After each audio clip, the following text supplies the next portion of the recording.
ನಮಸ್ಕಾರ ಎಲ್ಲರಿಗೂ, welcome back to my vlogs. ನಾವು ಈ ರೀತಿ ಬಟ್ಟೆಗಳನ್ನ ಫೋಲ್ಡ್ ಮಾಡಿ ಇಡೋದ್ರಿಂದ ಸ್ಪೇಸ್ ಸೇವ್ ಆಗುತ್ತೆ. ಕಮ್ಮಿ ಸ್ಪೇಸಲ್ಲಿ ಜಾಸ್ತಿ ಬಟ್ಟೆನ ಇಟ್ಕೋಬಹುದು. ನಾವು ಹೊರಗಡೆ ಎಲ್ಲಾದರೂ ಟ್ರಿಪ್ ಏನಾದರೂ ಹೋಗ್ಬೇಕಾದ್ರೆ ಈ ರೀತಿ ಫೋಲ್ಡ್ ಮಾಡಿ ಇಟ್ಕೊಳ್ಳೋದ್ರಿಂದ ಸ್ಪೇಸು ಸೇವ್ ಆಗುತ್ತೆ. ಮತ್ತೆ ಬಟ್ಟೆನೂ ಸಹ ತುಂಬಾ ಬಟ್ಟೆಗಳನ್ನ ಕಮ್ಮಿ ಸ್ಪೇಸಲ್ಲಿ ಜೋಡಿಸ್ಕೊಂಡು ಹೊರಗಡೆ ತೊಗೊಂಡು ಹೋಗ್ಬೋದು.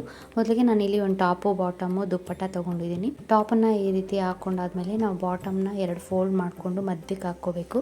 ಬಾಟಮ್ನ ಈ ರೀತಿ ಫೋಲ್ಡ್ ಮಾಡಿ 2 ಫೋಲ್ಡ್ ಮಾಡಿ ನಾವು ಟಾಪ್ ಮೇಲೆ ಹಾಕ್ಕೊಂಡು ಒಂದು ಸೈಡಲ್ಲಿ ಟಾಪ್ನ ಫೋಲ್ಡ್ ಮಾಡಿಕೊಂಡು ನಾವು ಸ್ಲೀವ್ಸ್ನ ಫೋಲ್ಡ್ ಮಾಡ್ಕೋಬೇಕು. ಮತ್ತು ಇನ್ನೊಂದು ಸೈಡಲ್ಲಿ ಅದೇ ರೀತಿ ಫೋಲ್ಡ್ ಮಾಡಿಕೊಂಡು ಸ್ಲೀವ್ನ ಈ ರೀತಿ ಫೋಲ್ಡ್ ಮಾಡಿಕೊಂಡು ಟಾಪನ್ನು ಕೆಳಗಡೆ ಸೈಡಿಂದ ನಾವು ಒಂದು 2 ಫೋಲ್ಡ್ ಹಾಕ್ಕೊಂಡು ಮೇಲೆ ಒಂದು ಸರಿ ಫೋಲ್ಡ್ ಮಾಡಿ ನಮಗೆ ನೆಕ್ದು ಓಪನ್ ಇರುತ್ತಲ್ಲ, ಅದು ಪಾಕೆಟ್ ಥರ ಆಗುತ್ತೆ. ಅದರೊಳಗಡೆ ಫೋಲ್ಡ್ ಮಾಡಿ ಕ್ಲೋಸ್ ಮಾಡಿ ಇರೋದ್ರಿಂದ ಒಳಗಡೆಗೆ ನಾವು ಟಾಪು, ಬಾಟಮು ಮತ್ತು ವೇಲೆನ ಒಂದೇ ಕಡೆ ಇಟ್ಕೋಬೋದು. ಮತ್ತು ಸ್ಪೇಸು ಸಹ ಸೇವ್ ಆಗುತ್ತೆ ಈ ರೀತಿ ನಾವು ಫೋಲ್ಡ್ ಮಾಡಿ ಇಡೋದ್ರಿಂದ.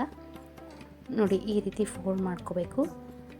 ನಾವು ಕೆಳಗಡೆ ಸೈಡಲ್ಲಿ ಚಿಕ್ಕದಾಗಾದರೂ ಫೋಲ್ಡ್ ಮಾಡ್ಕೋಬೋದು, ಇಲ್ಲಾಂದರೆ ಕೆಳಗಡೆ 1 ಫೋಲ್ಡ್ ಹಾಕ್ಕೋಬೋದು ಅಥವಾ 2 ಫೋಲ್ಡ್ ಹಾಕ್ಕೊಂಡು ಈ ರೀತಿ ನೆಕ್ ರೌಂಡ್ ಇರುತ್ತಲ್ಲ ಅದರೊಳಗಡೆ ಪಾಕೆಟ್ ಥರ ಆಗುತ್ತೆ. ಅದರೊಳಗಡೆ ಸೇರಿಸ್ಕೊಂಡ್ರೆ ನಾವು ನೀಟಾಗಿ ಬಟ್ಟೆನ ಫೋಲ್ಡ್ ಮಾಡಿ ಇಟ್ಕೋಬೋದು. ಈ ರೀತಿ ನಾವು ಸ್ಪೇಸು ಸೇವ್ ಮಾಡ್ಬೋದು. ಹೊರಗಡೆ ಹೋಗ್ಬೇಕಾದ್ರೆ ನಾವೆಲ್ಲಾದರೂ ಹುಡ್ಕೋ ಅವಶ್ಯಕತೆ ಇರಲ್ಲ. ಟಾಪು, ಬಾಟಮು, ದುಪ್ಪಟ್ಟನ ಬೇರೆ ಬೇರೆ ಇಡೋ ಬದಲು ಈ ರೀತಿ ಇಟ್ಕೋಬೋದು. ನಾವು ಸ್ಯಾರಿ ಬ್ಲೌಸನ್ನು ಈ ರೀತಿ ಫೋಲ್ಡ್ ಮಾಡಿ ಇಟ್ಕೊಂಡ್ರೆ ಬ್ಲೌಸು ಮತ್ತು ಸ್ಯಾರಿ ಒಂದೇ ಕಡೆ ಇರುತ್ತೆ. ಮತ್ತು ನಾವು ಎಷ್ಟೇ ಒದ್ರಿದ್ರೂ ಸಹ ನಾವು ಅದು ಓಪನ್ ಆಗಲ್ಲ. ಸ್ಯಾರಿ ಬ್ಲೌಸು ಅಷ್ಟು ನೀಟಾಗಿ ನಾವು ಕಬೋರ್ಡಲ್ಲಿ ಇಟ್ಕೋಬೋದು. ಹೊರಗಡೆ ಹೋಗ್ಬೇಕಾದ್ರೂ ಸಹ ಈ ರೀತಿ ನಾವು ಇಡೋದ್ರಿಂದ ನಮಗೆ ಈಸಿಯಾಗಿ ಬಟ್ಟೆ ಹುಡ್ಕೋ ಅವಶ್ಯಕತೆ ಇರಲ್ಲ. ಸ್ಯಾರಿ ಒಂದು ಕಡೆ, ಬ್ಲೌಸ್ ಒಂದು ಕಡೆ ಇಡೋದಕ್ಕಿಂತ ಸ್ಯಾರಿ ಬ್ಲೌಸು ಒಂದೇ ಕಡೆ ಸಿಗುತ್ತೆ ನಮಗೆ ಎಲ್ಲಾದರೂ ಫಂಕ್ಷನ್ಸ್ಗೆಲ್ಲ ಹೋಗ್ಬೇಕಾದ್ರೆ. ಮತ್ತು ನೀಟಾಗೂ ಇರುತ್ತೆ, ನಾವು ಕಬೋರ್ಡಲ್ಲಿ ನೀಟಾಗೂ ಇಟ್ಕೋಬೋದು. ಈ ರೀತಿ ನಾವು ಫೋಲ್ಡ್ ಮಾಡಿರೋದ್ರಿಂದ ಮೊದಲಿಗೆ ಬ್ಲೌಸನ್ನು ಈ ರೀತಿ ಹಾಕ್ಕೊಂಡು ಒಂದು ಸೈಡ್ ಸ್ಯಾರಿನ ಒಂದು ಕಾಲು ಭಾಗ ಅಷ್ಟು ಹೊರಗಡೆ ಬರೋ ಹಾಗೆ ಈ ರೀತಿ ಮಧ್ಯಕ್ಕೆ ಹಾಕ್ಕೋಬೇಕು. ನೋಡಿ, ಈ ರೀತಿ ನಾವು ಬ್ಲೌಸ್ ಮಧ್ಯಕ್ಕೆ ಹಾಕ್ಕೊಂಡಾದ್ಮೇಲೆ ನಾವು ಬ್ಲೌಸ್ನ 2 ಸೈಡು ಫೋಲ್ಡ್ ಮಾಡಿಬಿಟ್ಟು ಉಕ್ಸ್ ಹಾಕ್ಕೋಬೇಕು. ಸ್ಲೀವ್ಸ್ನ ಈ ರೀತಿ ಫೋಲ್ಡ್ ಮಾಡ್ಕೋಬೇಕು. ಇಲ್ಲಿ ಉಕ್ಸ್ ಆದರೂ ಹಾಕ್ಕೊಂಡ್ರೆ ಹಾಕ್ಕೋಬೋದು, ಇಲ್ಲಾಂದರೆ ಹಾಗೇನೂ ಇಟ್ಕೋಬೋದು. ನಾನು ಇಲ್ಲಿ ಉಕ್ಸನ್ನು ಹಾಕ್ಕೋತಾ ಇದ್ದೀನಿ. ಉಕ್ಸ್ ಹಾಕ್ಕೊಂಡು ಸ್ಲೀವ್ಸ್ನ ಫೋಲ್ಡ್ ಮಾಡ್ಕೋತಾ ಇದ್ದೀನಿ. ಈ ರೀತಿ ಒಂದು ಸ್ವಲ್ಪ ಹೊರಗಡೆ ಇರುತ್ತಲ್ಲ ಬ್ಲೌಸ್ ಪಾರ್ಟು, ಅದನ್ನು ಈ ರೀತಿ ಫೋಲ್ಡ್ ಮಾಡ್ಕೋಬೇಕು. ಫೋಲ್ಡ್ ಮಾಡಿಕೊಂಡು ಸ್ಯಾರಿ ಮೇಲೆ ಒಂದು ಸ್ವಲ್ಪ ನಾವು ಬಿಟ್ಟಿರ್ತೀವಲ್ಲ ಸ್ಯಾರಿನ, ಅದನ್ನು ಈ ರೀತಿ ಒಂದು ಸೈಡ್ ಫೋಲ್ಡ್ ಮಾಡ್ಕೋಬೇಕು. ಆ ಬ್ಲೌಸ್ ಮೇಲೆ ಹಾಕ್ಕೋಬೇಕು ಈ ರೀತಿ. ಮತ್ತು ನಾವು ಕೆಳಗಡೆಯಿಂದ 1 ಫೋಲ್ಡ್ ಅಥವಾ 2 ಫೋಲ್ಡ್ ಆದರೂ ಹಾಕ್ಕೋಬೋದು. 1 ಫೋಲ್ಡ್ ಆಗೋದ್ರಿಂದ ತುಂಬ ಅಗಲ ಆಗುತ್ತೆ ಅಂತೇಳಿ ನಾನಿಲ್ಲಿ 2 ಫೋಲ್ಡ್ ಹಾಕ್ಕೋತಾ ಇದ್ದೀನಿ. ಚಿಕ್ಕದಾಗಿ ಈ ರೀತಿ 2 ಫೋಲ್ಡ್ ಮಾಡಿಕೊಂಡು ಇಲ್ಲಿ ಪಾಕೆಟ್ ಥರ ಆಗಿರುತ್ತೆ ಸ್ಯಾರಿ ಇದು, ಅದರೊಳಗಡೆ ನಾವು ಈ ರೀತಿ ಸೇರಿಸ್ಕೊಂಡ್ರೆ ನಾವು ಈ ರೀತಿ ನೀಟಾಗಿ ಫೋಲ್ಡ್ ಮಾಡಿ ಇಟ್ಕೋಬೋದು. ಬ್ಲೌಸು ಸಹ ನಮಗೆ ಹೊರಗಡೆ ಹೋಗ್ಬೇಕಾದ್ರೆ ಈಸಿಯಾಗಿ ಸಿಗುತ್ತೆ. ಬ್ಲೌಸು ಸ್ಯಾರಿ 2 ಒಂದೇ ಕಡೆ ಇರುತ್ತೆ. ನೋಡಿ, ನೆಕ್ಕು ಸಹ ಎಷ್ಟು ನೀಟಾಗಿ ಕಾಣುತ್ತೆ. ಈ ರೀತಿ ಇಡೋದ್ರಿಂದ ನಾವು ಬಟ್ಟೆಗಳು ಎಳೆದಾಗ ಕಬೋರ್ಡಿಂದ ಬಿದ್ದು ಸಹ ಹೋಗಲ್ಲ. ಬಿದ್ದೋದ್ರೂ ಸಹ ಅದು ಸ್ಯಾರಿ ಬ್ಲೌಸ್ ಓಪನ್ ಆಗಲ್ಲ. ಅಷ್ಟು ನೀಟಾಗಿ ಫೋಲ್ಡ್ ಮಾಡಿ ಇಟ್ಕೋಬೋದು. ಈ ರೀತಿ ಆದರೂ ನಾವು ಸ್ಯಾರಿನ ಫೋಲ್ಡ್ ಮಾಡ್ಬೋದು. ಇನ್ನೊಂದು ರೀತಿ ಯಾವ ರೀತಿ ಫೋಲ್ಡ್ ಮಾಡ್ಬೋದು ಅಂದರೆ, ಇದೇ ಸ್ಯಾರಿನ ಮೊದಲಿಗೆ ಫಸ್ಟ್ ಬ್ಲೌಸನ್ನು ಹಾಕ್ಕೊಂಡು ನಾವು ಈ ರೀತಿ ಸ್ಯಾರಿನ ಮಧ್ಯಕ್ಕೆ ಹಾಕ್ಕೋಬೇಕು.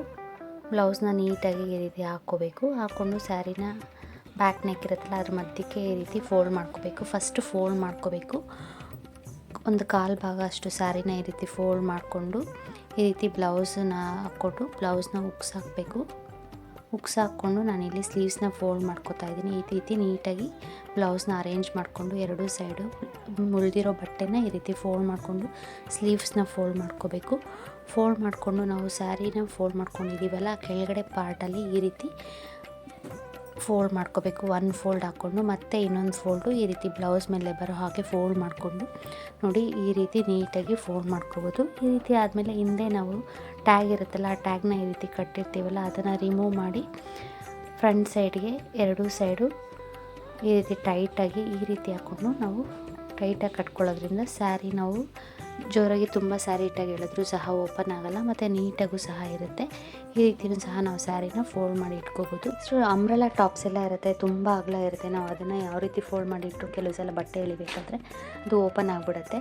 ಸೊ ಈ ರೀತಿ ಅಂಬ್ರೆಲಾ ಟಾಪ್ಸ್ನ ಯಾವ ರೀತಿ ಫೋಲ್ಡ್ ಮಾಡ್ಕೋಬೋದು ಅಂದರೆ, ಫಸ್ಟು ನಾವು ಈ ರೀತಿ ಅರ್ಧಕ್ಕೆ ಫೋಲ್ಡ್ ಮಾಡ್ಕೋಬೇಕು. ನಾವು ಯಾವ ರೀತಿ ನಾರ್ಮಲಾಗಿ ಫೋಲ್ಡ್ ಮಾಡ್ಕೊತೀವೋ ಅದೇ ರೀತಿ ಟಾಪ್ನ ಫೋಲ್ಡ್ ಮಾಡಿಕೊಂಡು ಸ್ಲೀವ್ಸ್ನ ಈ ರೀತಿ ಫೋಲ್ಡ್ ಮಾಡಿಕೊಂಡು ಇನ್ನೊಂದು ಸೈಡಲ್ಲಿ ಎಕ್ಸ್ಟ್ರಾ ಬಟ್ಟೆ ಕೆಳಗಡೆ ಇರುತ್ತಲ್ಲ ಅದನ್ನು ಈ ರೀತಿ ಫೋಲ್ಡ್ ಮಾಡ್ಕೋಬೇಕು. ಇನ್ನೊಂದು ಸೈಡ್ಗೂ ಸ್ಲೀವ್ಸನ್ನು ನೀಟಾಗಿ ಫೋಲ್ಡ್ ಮಾಡಿಕೊಂಡು ಆ ಟ್ಯಾಗ್ಸ್ ಏನಾದರೂ ಇದ್ದರೆ ಒಳಗಡೆ ಹಾಕ್ಕೋಬೇಕು. ಮತ್ತು ಇಲ್ಲಿ ಕೆಳಗಡೆ ಪಾರ್ಟಲ್ಲಿ ಅಗಲ ಇರೋದ್ರಿಂದ ಇದನ್ನು ಇನ್ನೊಂದು ಫೋಲ್ಡ್ ಹಾಕ್ಕೊಂಡು ಚಿಕ್ಕದಾಗಿ ಫೋಲ್ಡ್ ಮಾಡಿಕೊಂಡು 1 ಫೋಲ್ಡ್ ಹಾಕ್ಕೊಂಡಾದ್ಮೇಲೆ ನೋಡಿ ಎಕ್ಸ್ಟ್ರಾ ಇರೋ ಈ ಬಟ್ಟೆನ ಮೇಲೆ ನಾವು ಪಾಕೆಟ್ ಥರ ಆಗಿರುತ್ತಲ್ಲ ಆ ನೆಕ್ದು ಅದರೊಳಗಡೆ ಈ ರೀತಿ ಚಿಕ್ಕದಾಗಿ ಇನ್ನೂ ಚಿಕ್ಕದಾಗಿ ಬೇಕಂದರೆ ಇನ್ನೊಂದು ಫೋಲ್ಡ್ ಹಾಕ್ಕೊಂಡು ಸೇರಿಸ್ಕೊಂಡ್ರೆ ನೀಟಾಗಿರುತ್ತೆ. ಇದನ್ನು ನಾವು ಎಷ್ಟೇ ಒದ್ರಿದ್ರೂ ಸಹ ಓಪನ್ ಆಗೋಲ್ಲ. ಇಡೋದಕ್ಕೂ ನಮಗೆ ಸ್ಪೇಸು ಸಹ ಕಬೋರ್ಡಲ್ಲಾಗಲಿ ಬೀರುನಲ್ಲಾಗಲಿ ಇಡೋದಕ್ಕೆ ಸ್ಪೇಸು ಸಹ ಸಾಲುತ್ತೆ. ಈ ರೀತಿ ನಾವು ಬಟ್ಟೆಗಳನ್ನ ಫೋಲ್ಡ್ ಮಾಡ್ಕೋಬೋದು.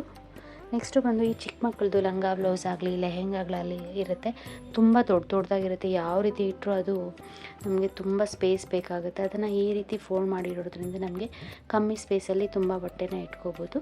ಮೊದಲಿಗೆ ಈ ರೀತಿ ಲಂಗ ತೊಗೊಂಡಿದ್ದೀನಿ. ಇದೇ ರೀತಿ ನಾವು ಲೆಹೆಂಗಾನು ಸಹ ಫೋಲ್ಡ್ ಮಾಡಿ ಇಟ್ಕೋಬೋದು. ಈಗ ಲೆಹೆಂಗಾಗಳಿಗಂತೂ ಬೆಲ್ಟ್ ಎಲ್ಲ ಬಂದಿರುತ್ತೆ. ಫಸ್ಟು ಒಂದು ಫೋಲ್ಡ್ ಹಾಕ್ಕೊಂಡಾದ್ಮೇಲೆ ಇನ್ನೊಂದು ಫೋಲ್ಡು ಈ ರೀತಿ ಚಿಕ್ಕದಾಗಿ ಫೋಲ್ಡ್ ಮಾಡ್ಕೋಬೇಕು. ಫೋಲ್ಡ್ ಮಾಡಿಕೊಂಡು ಬ್ಲೌಸ್ ಬಂದಿರುತ್ತಲ್ಲ ಆ ಬ್ಲೌಸ್ನ ಈ ರೀತಿ ಹಾಕ್ಕೋತಾ ಇದ್ದೀನಿ. ಬ್ಲೌಸ್ನ ಈ ರೀತಿ ರಿಮೂವ್ ಮಾಡಿಕೊಂಡು ನಾವು ಫೋಲ್ಡ್ ಮಾಡಿ ಇಟ್ಕೊಂಡಿದ್ದೀವಲ್ಲ ಲಂಗನ ಈ ರೀತಿ ಹಾಕ್ಕೋಬೇಕು. ಹಾಕ್ಕೊಂಡು ನಾನಿಲ್ಲಿ ಉಕ್ಸ್ ಹಾಕ್ಕೋತಾ ಇದ್ದೀನಿ. ಮೇಲೆಯಿಂದ ಒಂದು 3 ಇಂದ 4 ಉಕ್ಸ್ ಹಾಕ್ಕೊಂಡು ನೀಟಾಗಿ ನಾವು ಆ ಕಡೆ ಈ ಕಡೆ ಒಂದು ಸ್ವಲ್ಪ ಎಕ್ಸ್ಟ್ರಾ ಬಟ್ಟೆ ಇರುತ್ತಲ್ಲ ಅದನ್ನು ಒಳಗಡೆಗೆ ಫೋಲ್ಡ್ ಮಾಡ್ಕೋಬೇಕು. ಬ್ಲೌಸ್ನ ಈ ರೀತಿ ಫೋಲ್ಡ್ ಮಾಡ್ಕೊಂಡಾದ್ಮೇಲೆ ಎರಡೂ ಸೈಡು ಆ ಸ್ಲೀವ್ಸ್ನೂ ಸಹ ಈ ರೀತಿ ಫೋಲ್ಡ್ ಮಾಡಿ ಇಟ್ಕೊಂಡು ಕೆಳಗಡೆಗೆ ನಾವು ಲಂಗ ಇರೋದಲ್ಲ ಎಕ್ಸ್ಟ್ರಾ ಬಟ್ಟೆ ಅದನ್ನು ಈ ರೀತಿ ಫೋಲ್ಡ್ ಮಾಡ್ಕೋಬೇಕು.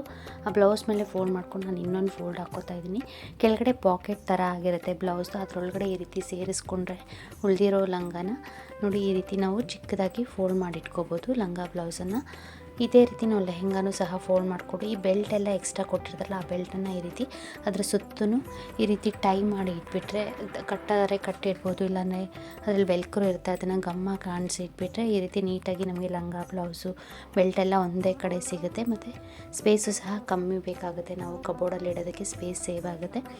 ಇದೇ ರೀತಿ ನೆಕ್ಸ್ಟ್ ಟಿಪ್ ಬಂದು ಈ ರೀತಿ ಬ್ಯಾಗ್ಸ್ ಬರುತ್ತೆ. ನಾವು ಸಿಂಪಲ್ಲಾಗಿ ಯಾವುದಾದ್ರು ಸ್ಯಾರಿ ಅಥವಾ ಫ್ರಾಕ್ಸ್ ಎಲ್ಲ ತಂದಾಗ ಈ ರೀತಿ ಕೆಲವೊಂದು ಚಿಕ್ಕ ಚಿಕ್ಕ ಬ್ಯಾಗ್ಸ್ ಕೊಡ್ತಾರೆ. ಈ ಬ್ಯಾಗ್ಸ್ನ ವೇಸ್ಟು ಅಂತ ಬಿಸಾಡೋ ಬದಲು ಈ ಬ್ಯಾಗ್ಗೆ ಜಿಪ್ ಎಲ್ಲ ಇರುತ್ತೆ. ಈ ರೀತಿ ವರ್ಕ್ ಬ್ಲೌಸ್ಗಳಾಗಲಿ ಅಥವಾ ನಾರ್ಮಲ್ ಬ್ಲೌಸ್ಗಳೇ ಆಗಲಿ ನಾವೆಲ್ಲರೂ ಹೊರಗಡೆ ಹೋಗ್ಬೇಕಾದ್ರೆ ಬ್ಯಾಗಲ್ಲಿ ಇಟ್ಕೊಳ್ಳುವಾಗ ಎಲ್ಲಂದ್ರಲ್ಲಿ ಇಡೋ ಬದಲು ಈ ರೀತಿ ಸಪ್ರೇಟಾಗಿ ನಾವು ವರ್ಕ್ ಬ್ಲೌಸ್ಗಳನ್ನ ಈ ರೀತಿ ನಾವು ಆ ಥರ ಪಾಕೆಟ್ಸ್ ಇರುತ್ತಲ್ಲ ಅದನ್ನು ಬಿಸಾಡೋ ಬದಲು ಅದನ್ನು ರಿಯೂಸ್ ಮಾಡ್ಕೋಬೋದು. ಆ ಬ್ಲೌಸ್ಗಳನ್ನ ಇಟ್ಟು ನಾವು ಬೀರುನಲ್ಲಾದರೂ ಇಟ್ಕೋಬೋದು ಅಥವಾ ಹೊರಗಡೆ ತೊಗೊಂಡೋಗ್ಬೇಕಾದ್ರೆ ಕ್ಯಾರಿ ಮಾಡೋದಕ್ಕೆ ನಮಗೆ ಈಸಿಯಾಗಿರುತ್ತೆ. ಬ್ಲೌಸ್ಗಳು ಸಹ ಸೇಫಾಗಿರುತ್ತೆ. ಈ ರೀತಿ ಒಂದು ಬ್ಯಾಗಲ್ಲಿ ನಾವೇನಿಲ್ಲ ಅಂದರೆ ಒಂದು 2 ಇಂದ 3 ಅಥವಾ 4 ಬ್ಲೌಸ್ ಆದರೂ ಇಟ್ಕೋಬೋದು. ಈ ರೀತಿ ಬ್ಯಾಗ್ಸ್ ಬಂದಾಗ ಇನ್ನು ಬಿಸಾಡೋ ಬದಲು ನಾವು ಬೀರುನಲ್ಲೇ ಆಗಲಿ ಬ್ಲೌಸ್ಗಳನ್ನ ಸಪ್ರೇಟಾಗಿ ಇಡ್ತೀವಲ್ಲ ಕೆಲವೊಂದು ಸಲ ಆ ರೀತಿ ಬ್ಲೌಸ್ಗಳನ್ನ ಈ ರೀತಿ ಬ್ಯಾಗ್ಸಲ್ಲಿ ಹಾಕಿ ಇಡೋದ್ರಿಂದ ಬ್ಲೌಸು ಸಹ ಹಾಳಾಗಲ್ಲ, ನೀಟಾಗೂ ಸಹ ಕಾಣುತ್ತೆ. ಈ ರೀತಿ ನಾವು ಬೇಡ ಅಂತ ಬಿಸಾಡೋ ಬ್ಯಾಗ್ಸ್ನ ಯೂಸ್ ಮಾಡ್ಕೋಬೋದು. ಈ ವಿಡಿಯೋ ಈ ಟಿಪ್ಸು ನಿಮಗೆಲ್ಲರಿಗೂ ಯೂಸ್ಫುಲ್ ಅಂದರೆ ಪ್ಲೀಸ್ ಲೈಕ್ ಮಾಡಿ, ಶೇರ್ ಮಾಡಿ, ಸಬ್ಸ್ಕ್ರೈಬ್ ಮಾಡಿ. Thank you.